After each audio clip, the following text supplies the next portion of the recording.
Salut les amis, c'est François, puis je suis en ce moment avec mon très bon ami André Boucher, photographe extraordinaire, qui a d'ailleurs un livre magnifique qu'il a fait il n'y a pas longtemps qui s'appelle Le chant du sablier. Ouais. Ça, c'est un essuie-glace. Juste montrer la couverture.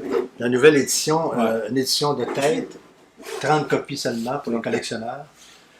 C'est un livre merveilleux, puis André, c'est pas le premier venu en photographie au Québec, ça fait longtemps que tu es là, tu es quelqu'un qui a plus de 50 ans. Plus de 50 ans, puis tu as fait toutes sortes de trucs. Mais dernièrement, il y a eu un petit scandale ou une histoire qui s'est passée sur Internet. Tu as fait une photo épique qu'on va montrer ici là, à l'écran, une photo que tu as faite pendant... Qui est devenue virale d'ailleurs. Qui est devenue très virale, une photo que tu as faite pendant l'orage qui a eu lieu la semaine dernière. La photo est devenue virale, elle a été comme présentée partout. Puis là, ce qui est arrivé, c'est qu'il y a des gens sur Internet qui ont commencé à mettre en doute ta photo. Moi, je vais faire un vrai travail de journaliste ici. Moi, je suis venu à la source. Je suis venu voir le photographe pour savoir c'est quoi la vraie histoire. Il y a un petit smart photographe aussi qui a commencé à dire que ça avait besoin d'attention, je pense. Peut-être qu'il avait besoin d'attention. Ces photos sont pas mauvaises, mais il y a besoin d'attention. Okay? On s'entend. Puis là, il a commencé à dire que ça avait été généré par l'intelligence artificielle, puis toutes sortes de trucs. Photoshop. Plein d'affaires. Écoute, c'est pas mal plus simple que ça, la photo. Puis tu vas nous expliquer comment tu as fait cette photo-là. Puis moi, j'étais vraiment étonné parce que je pensais que tu avais mis comme ta caméra sur un trépied. Puis pas du tout. Explique-nous qu'est-ce qui est arrivé. Je l'ai pris avec mon cellulaire. D'habitude, les appareils photo qui ont 50 millions de pixels, comme ça là, ici. Là. Mais ça se passe vite, ces affaires-là. J'ai pris ça de ma fenêtre de mon appartement. J'habite au 7e étage sur le plateau Mont-Royal. Puis je vois tout le centre-ville à partir de l'est vers le centre-ville. Puis là, je voyais arriver la tempête, les gros nuages noirs. Puis là, il y avait un côté de l'image qui était comme température normale, avec un ciel plus ou moins dégagé. Là. Puis tout était clair. Puis là, il arrivait ce côté sombre-là. Comme c'était très... c'était impressionnant, tu sais, un côté apocalyptique. Là, il voyait que c'est une tempête qui s'en venait de gauche à droite sur mon image. Là, on voit l'écran, juste te dire, pendant que tu parles, on voit l'écran. Oui. Là, tu vois, ici, la température est normale. Bon, puis là, un petit côté technique pour ceux-là qui pensent que moi, j'ai trafiqué le mauve. Quand j'ai pris la photo, là, puis l'éclair est apparu, là, j'ai vu là, un flash, là, je l'ai vu le mauve. Mais c'est ça, j'ai pas vu tous les détails. Ça se passe dans un éclair.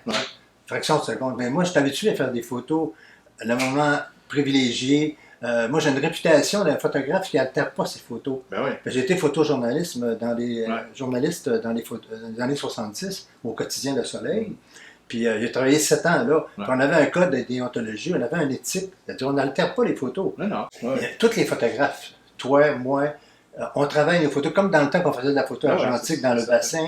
Quand on imprimait avec un agrandisseur, on dodgeait, qu'on appelait ça. On retenait la lumière, on en mettait un peu plus à certains endroits. Mais on n'altérait pas le contenu de l'image. Mais on jouait sur les contenus. C'était juste un jeu de lumière. Tu sais, le photographe, il joue avec la lumière.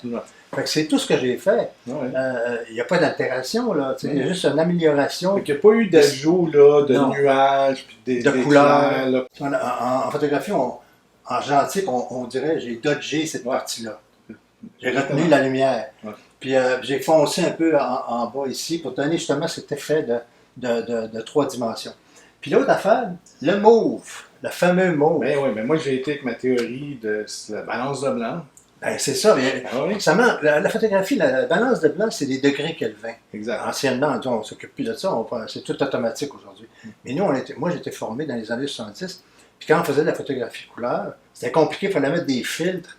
Puis il y avait un pose-mètre qui analysait la chaleur, c'était compliqué. Mais ça nous faisait comprendre comment ça fonctionne. Alors, le degré Kelvin de cette partie de la photo-là, qui est un paysage normal, est probablement à 5400 degrés Kelvin. Là, c'est un autre analyse. Qui est à peu près à 12 000. C'est ça. Puis on tombe dans les bleus, puis les mauves. Alors, tu as un contraste d'une image qui a été prise en même temps, mais 2 lectures différentes. Exactement. Fait que c'est ça qui a créé. Mais en fait, l'éclair a été bien jugé par l'automatisme du téléphone, parce qu'elle était mauve. Ouais. Tu sais, à l'œil nu, là, je Là, il faudrait demander à un météorologue. Un météorologue, Mais il y a des gens, ça arrive qu'il y a des éclairs mauves. Okay. Il y a des gens, je sais que j'ai eu des commentaires des gens qui l'ont vu, cet éclair-là. Ah ouais. Ils l'ont vu mauve aussi. Fait que, tu sais, je suis pas le seul à l'avoir. Ils n'ont pas pris de photos. Tu prends pas de drogue non plus. Non, ça fait longtemps que. Moi, je prends pas d'alcool, ça fait 35 ans. Pas de. Je fume pas, rien, tu sais. Écoute, André, pour moi, le mystère il est résolu. C'est une photo simple que tu as prise. Il n'y a eu aucun montage là-dessus. Et cette photo-là, tu ne l'as pas modifiée. Non, 99% des photos ne sont pas altérées. Ben, on le sait. Moi, ce qui m'a dérangé là-dedans, on va dire, c'est quoi? Moi, j'ai une réputation au niveau de mon éthique de travail qui est impeccable. Ouais. OK? C'est un travail sérieux que je fais. Ouais. Tu sais, quand j'affirme quelque chose, je réfléchis. Ouais. Tu sais, parce que sur les réseaux sociaux, là, le problème, ça réfléchit. C'est il y a beaucoup d'opinions. Ah ouais. À outrance, les gens, ça garoche n'importe quoi, mais ils ont arrêté de réfléchir. Exact. Tu sais, avant de dire des choses comme ça, il faut penser que ça l'affecte. Ça pourrait. Mais là, je les laisse passer. Moi, je te respecte énormément comme photographe. Quand j'ai vu ça, j'ai été choqué. C'est pour ça que je t'ai contacté hier. J'ai pris ma voiture. Ben oui, j'ai bien trouvé un avocat. Je suis venu ici. Je suis le Robin des Bois des photographes. Le Robin des Bois des photographes. Non, mais je suis venu ici pour rétablir ta réputation. Puis... Mais c'est toi qui m'as donné le goût de répondre. Ben non, mais des fois, il faut. Tu sais, c'est pas seulement m'en. OK, pour finir, t'aimerais que je lise une petite citation ici? Ben, ça pourrait peut-être les aider s'ils donnaient la peine de lire La République de Platon, là. Ça, c'est William Blake. William Blake, ça fait au-dessus de 200 ans qu'il a écrit ça. Là. Alors, permets-moi. Ouais. Si les portes de la perception étaient nettoyées, toutes choses apparaîtraient à l'homme comme elles sont, infinies. Car l'homme s'est emprisonné lui-même, si bien qu'il voit tout par les fissures étroites de sa caverne.